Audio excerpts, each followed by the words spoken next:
श्री हनुमंते नमः। अनंत बलवंत संत शिरोमणि श्री हनुमान जी के चरणों में कोटि कोटि प्रणाम। मन में एक प्रश्न भी आता है और कई बार लोक व्यवहार में भी लोग प्रश्न करते हैं कि श्री रामचरितमानस में या यूं कह लें कि रामायण में सुंदर कांड को ही सबसे ज्यादा प्राथमिकता, और इसको सुंदर क्यों बोलते हैं। कांड तो सभी हैं, बाल कांड भी हैं, अयोध्या कांड, अरण्य कांड, किष्किंधा कांड, लंका कांड, उत्तर कांड, लेकिन सुंदर कांड को ही सुंदर क्यों कहा गया। वस्तुतः तो कई सारी चीजें हैं। जिस तरह से रामचरितमानस में 7 कांड है, ठीक वैसे ही है जैसे 7 दिन हैं, 7 समुद्र हैं, 7 स्वर हैं। इस तरह से जो है गोस्वामी तुलसीदास जी ने 7 कांड की चर्चा तो की, लेकिन सुंदर कांड के विषय में यूं कहा जाता है कि जिस व्यक्ति के जीवन में सुंदर कांड है उसके जीवन में सारे कर्म सुंदर ही सुंदर होंगे, उसके विचार सुंदर ही सुंदर आएंगे। तो प्रश्न ये आता है कि उसका सुंदर कांड क्यों नाम पड़ा, कुछ और नाम रख देते। जैसे आप समुद्र के नीचे जो है या समुद्र पार करके हनुमान जी गए तो समुद्र कांड नाम रख सकते थे, या जैसे लंका कांड है उसी तरह से समुद्र के किनारे जो नगरी थी उस नगरी के नाम पर हो जाता, जैसे किष्किंधा नगरी के नाम पर किष्किंधा कांड है। लेकिन नहीं, एक बड़ी सुंदर व्याख्या है, इसको समझने की जरूरत है। श्री रामचरितमानस को 3 हिस्सों में आप बांट दें तो सुंदर कांड के बाद का 2 कांड, सुंदर कांड के पहले का 2 कांड और बीच में सुंदर कांड। वस्तुतः है क्या कि जीवन में 2 चीज है, विचार और कर्म। लोक व्यवहार में विचार पूर्वक किया गया कर्म ही सार्थक होता है। बिना विचारे किया गया कार्य ज्यादातर समय वह जो है अशुभ ही हो जाता है। इसलिए विचार पूर्वक, संसार में विचार पूर्वक और धर्म में विश्वास पूर्वक रहना चाहिए। व्यक्ति क्या करता है कि संसार में तो विश्वास कर लेता है और धर्म में जो है विचार करता है। नहीं, संसार में विचार पूर्वक अर्थात दिमाग लगा करके रहना चाहिए और धर्म में परमपिता परमात्मा में दिल लगाकर अर्थात विश्वास करके रहना चाहिए। संसार में दिल लगाएंगे तो 100% यह दिल टूटना है। चाहे आप किसी चीज में भी दिल लगा ले, किसी व्यक्ति विशेष में या किसी में भी, कोई आपका कितना भी खास क्यों ना हो, लेकिन यदि आपने दिल लगाया है तो वह दिल अवश्य टूटेगा। और यदि आपने भगवान में दिमाग लगा दिया, विचार लगा दिया, आप संत के पास नहीं जाते हैं या किसी संत या महात्मा के पास जाते हैं तो वहाँ भी अनेक विचार आपके अंदर दौड़ने लगते हैं, ये सही है नहीं है, सही बोल रहा है नहीं बोल। तो जब आप दिमाग लगा देते हैं तो चीज़ों को सीख नहीं पाते। अर्थात कहने का मतलब कि यह संसार विचार पूर्वक, तर्क पूर्वक और धर्म विश्वास पूर्वक अर्थात समर्पण। तो संसार में तर्क चलता है, धर्म में तर्क नहीं चलता है। जहाँ तर्क है वहीं नर्क है। इसलिए तो ये संसार जो है कहते हैं ना कि नर्क का वो है। अनेक समस्याएं हैं, तो समस्याएं सिर्फ वहीं आती है जहाँ तर्क है, जहाँ समर्पण है वहाँ स्वर्ग है। इसलिए अब आइए हम विचार करें, जो हमारा मूल प्रश्न था कि सुंदर कांड को सुंदर क्यों कहते हैं। तो अब इतना समझने के बाद अब समझ सकते हैं कि विचार पूर्वक, और जो विचार करते हैं उस पर काम करें। सिर्फ विचार करेंगे और काम नहीं करेंगे तो कोई फायदा नहीं है। हम देख रहे हैं कि यहाँ पर एक फूल की डाली है। अब फूल हमें पसंद आया, कोई आम का पौधा है पसंद आया, तो स्वभावतः दिमाग विचार कर सकता है, लेकिन वहाँ जा नहीं सकता है। जाएगा कौन? यह पैर जाएगा। तोड़ेगा कौन? हाथ तोड़ेगा। भगवान को चढ़ाएगा वह फूल कौन? हाथ चढ़ाएगा। यह जो है मन जो है बहुत कुछ करता है, मन विचार करता है, और हमारे हाथ पैर जो भी हैं ये हमारे कर्म करते हैं। अब कभी ऐसा हो कि हम सिर्फ विचार करें और कर्म न करें तो उस विचार का क्या फायदा है। ठीक उल्टा, बिना विचार किए ही कोई कर्म करें, सोचे विचारे ही नहीं। आम खाने में अच्छा लगा और हम जा कर के तोड़ लिए, ये नहीं विचार किए कि वह आम का पेड़ किसका है, तोड़ना उचित है नहीं है, पका है नहीं पका है, तो फिर वो अनर्थ हो जाएगा। ठीक इसी तरह से श्री रामचरितमानस या रामायण में सुंदर कांड के पहले की जितनी आप घटनाएं देखेंगे, सभी घटनाओं में आप एक चीज पाएंगे कि विचार ज्यादा हुआ है, उन विचारों पर काम नहीं हुआ है। ख्वाब बड़े बड़े देखे गए हैं लेकिन उस पर काम नहीं हुआ है। और ठीक सुंदर कांड के बाद बिना विचार किए ही सारे काम हुए हैं, इसीलिए उसका तो नाम लंका कांड या उत्तरकांड। देखिए, इसका एक उदाहरण भी दे देते हैं। जब श्री राम जी का राज्याभिषेक होना था, गुरु जी का आदेश हो गया, तो दशरथ जी ने विचार किया कि हम जो है राज्याभिषेक, राम राज्य या अयोध्या का राज श्री राम जी को दे देंगे। उन्होंने विचार किया और कल पर टाल दिया कि कल सुबह हम देंगे।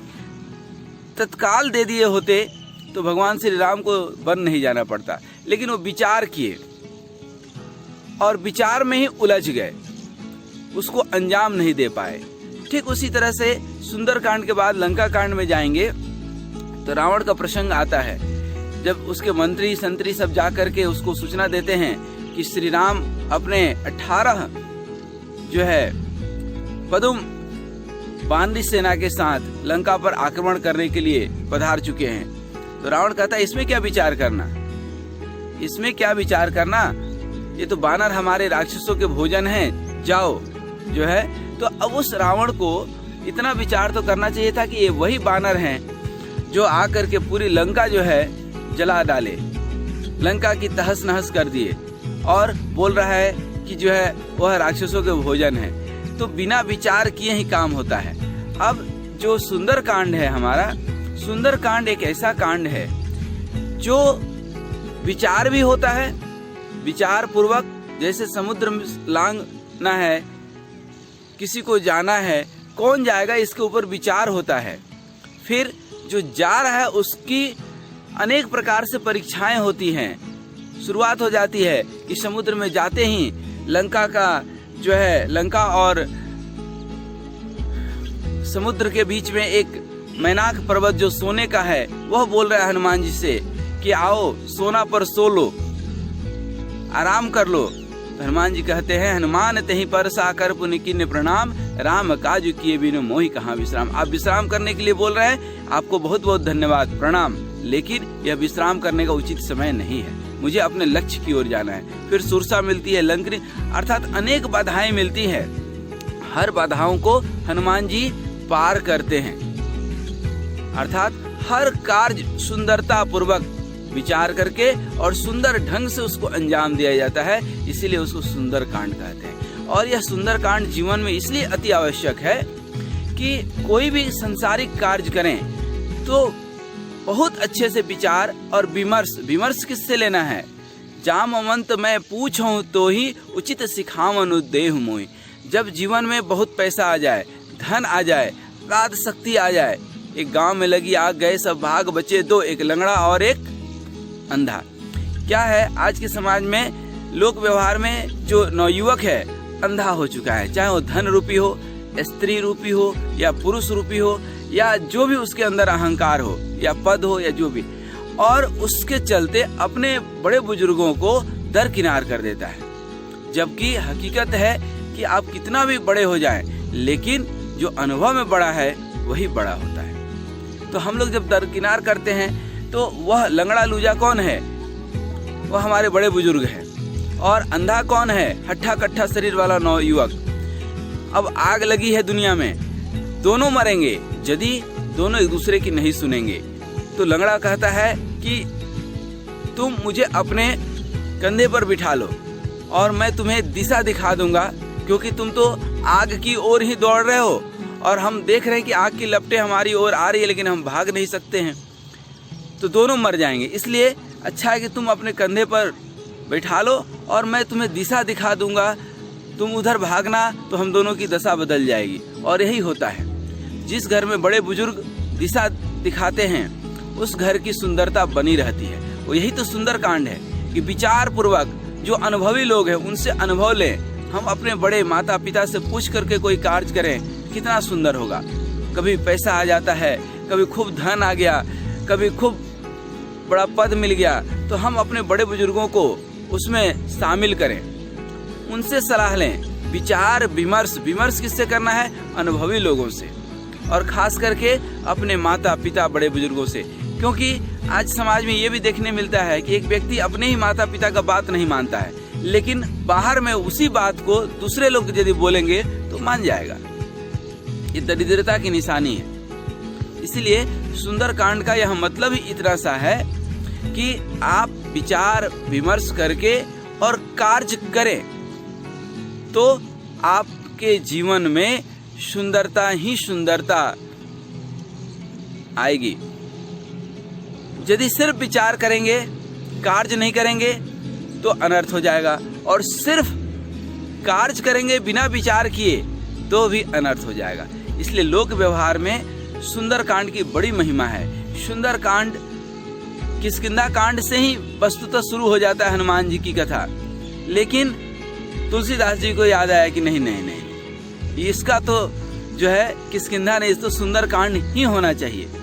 और फिर उन्होंने इसका नाम बदलकर सुंदरकांड किया, और कहते हैं कि जिस घर में सुंदरकांड का नित्य पाठ होता है, सुंदरकांड नित्य श्रवण होता है, उसके घर में हमेशा सब सुंदर कार्य संपन्न होते रहते हैं हनुमान जी की कृपा से, क्योंकि वह आपको स्व प्रेरणा देती है। और हमने आपको बताया ही कि लोक व्यवहार में पूर्ण रूप से दिमाग लगा करके विचार विमर्श करके कार्य को करें। कोई भी कर्म करने के पहले विचार जरूर करें, अपने बड़े बुजुर्गों से विमर्श जरूर करें, और बिना विचार किए कोई काम न करें। यदि करना ही है तो बिना विचार किए सिर्फ आप भजन कर सकते हैं। भजन में, भगवान की सेवा में, गुरु की सेवा में आपको विचार करने की जरूरत नहीं है, लेकिन संसार में कोई भी कार्य के पहले आपको विचार करना अति आवश्यक है। यदि आप विचार पूर्वक काम नहीं करते हैं तो वह अनर्थ होना तय है। आज यही तक। मैं उम्मीद करता हूँ कि यह श्री रामचरितमानस में 3 सीढ़ी है। पहला मानस, अर्थात अपने मन को शुद्ध करें, और फिर अपने चरित्र को निर्माण करें, और उसके बाद श्री राम तक पहुँचे। हृदय राखी कौशलपुर राजा, हृदय में हमेशा श्री राम को रखें। हम अपने मन को शुद्ध करें, चरित्र का निर्माण करें, और हमेशा हृदय में श्री राम बसे रहें। यह सबसे बड़ी शिक्षा सुंदरकांड देती है। इसलिए सुंदरकांड का नित्य पाठ करें, उसके हर एक चौपाई का अर्थ समझें। कोई जरूरी नहीं कि संपूर्ण सुंदरकांड हम बैठे और पढ़ गए, नहीं, बिल्कुल नहीं। एक एक चौपाई पढ़ें, 2-2 चौपाई पढ़ें, और उसके गहन अर्थ में जाएं।